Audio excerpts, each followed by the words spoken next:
কিছুদিনের মধ্যে আবারও মাঠে নামতে চলেছে আর্জেন্টিনা। দর্শক, এবার আর্জেন্টিনা মুখোমুখি হতে চলেছে আবারও ভেনেজুয়েলার বিপক্ষে, অর্থাৎ যে দলের বিপক্ষে কিছুদিন আগেই একটা ম্যাচ খেলেছে আলবিসেলেস্তারা। এবার আন্তর্জাতিক ফ্রেন্ডলি ম্যাচে আবারও ভেনেজুয়েলার বিপক্ষে মাঠে নামতে চলেছে আর্জেন্টিনা। দর্শক, আর্জেন্টিনা বনাম ভেনেজুয়েলার এই ম্যাচটি কবে অনুষ্ঠিত হবে, এই ম্যাচের বিস্তারিত আপডেট জানতে ভিডিওটি শেষ পর্যন্ত দেখতে থাকুন।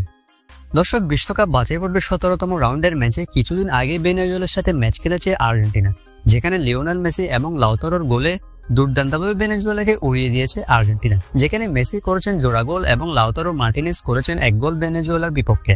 ম্যাচটিতে 3-0 গোলের দুর্দান্ত জয় নিয়ে মাঠ ছেড়েছে আর্জেন্টিনা। দর্শক, এবার কিছুদিনের মধ্যে আবারও এই ভেনেজুয়েলার বিপক্ষে মাঠে নামছে আলবিসেলেস্তারা।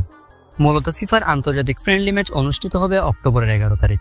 অক্টোবরের 11 তারিখ ফিফার আন্তর্জাতিক ফ্রেন্ডলি ম্যাচে ভেনেজুয়েলার মুখোমুখি আর্জেন্টিনা, অর্থাৎ বিশ্বকাপ বাছাই পর্বের কোনো ম্যাচ নয় এটি। ইতিমধ্যে বিশ্বকাপ বাছাই পর্বের সকল ম্যাচ শেষ করেছে আলবিসেলেস্তারা।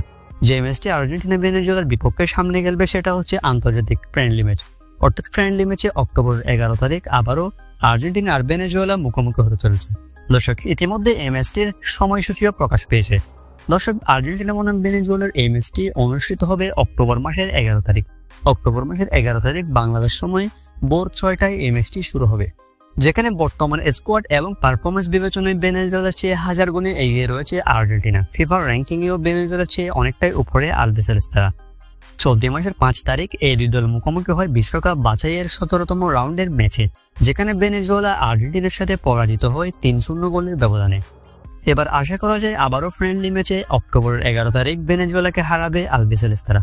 দর্শক, আপনার মতে এই ম্যাচটিতে কে জয় পাবে বলে মনে হয়, ভেনেজুয়েলা নাকি আর্জেন্টিনা?